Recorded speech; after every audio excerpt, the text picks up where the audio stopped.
انسان اور بھیڑیا۔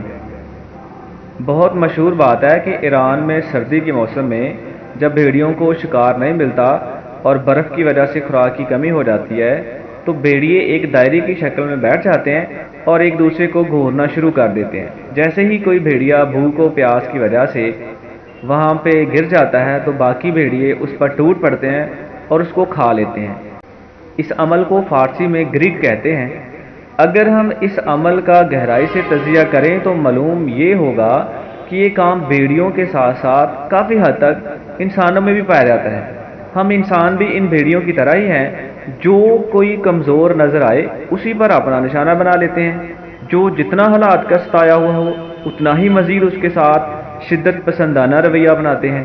جو مالی طور پر کمزور ہوتا ہے اسی کے ساتھ ہم لوگ فراڈ اور دھوکہ دہی کر کے یا کوئی اور کھیل کھیل کر اس کو ہم لوگ نیچا دکھانے کی کوشش کر رہے ہوتے ہیں، اس کی زندگی کو جہنم بنا دیتے ہیں۔ ہم کمزور کا سہارا بننے کی بجائے الٹا مزید اس پر ٹوٹ پڑتے ہیں۔ جو جتنا کمزور ہوتا ہے اتنا ہی اس کے لیے زندگی دشوار بنا دیتے ہیں۔ تو دوستو، اس سے ہمیں یہ سبق ملتا ہے کہ ہمیں بھیڑیوں کی طرح کام نہیں کرنا، ہم انسان ہیں اور انسانوں کی طرح ہم نے اس معاشرے میں رہنا ہے اور ایک دوسرے کے ساتھ بھائی چارے کے ساتھ اچھے پیار اخلاق کے ساتھ یہاں پہ رہنا ہے، تاکہ ہم سب انسانوں کی جو زندگی ہے وہ اچھے سے گزرے اور پیار و محبت سے گزرے۔ شکریہ۔